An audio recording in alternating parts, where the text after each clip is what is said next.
Hello, my name is Denise. Um, After I have the article about tips, I would you like to say that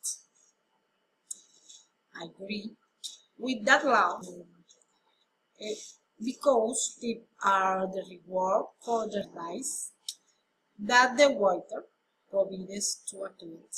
But not restaurants.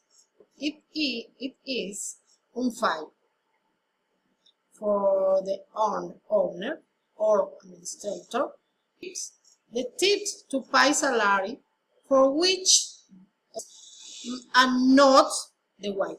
The waiter. That, in my opinion, was disrespectful in addition to rights to in which their life subject to law do not protect and vulnerable population that are fundamental parts of the personalized service of a commercial establishment such as the restaurant that helps and represents among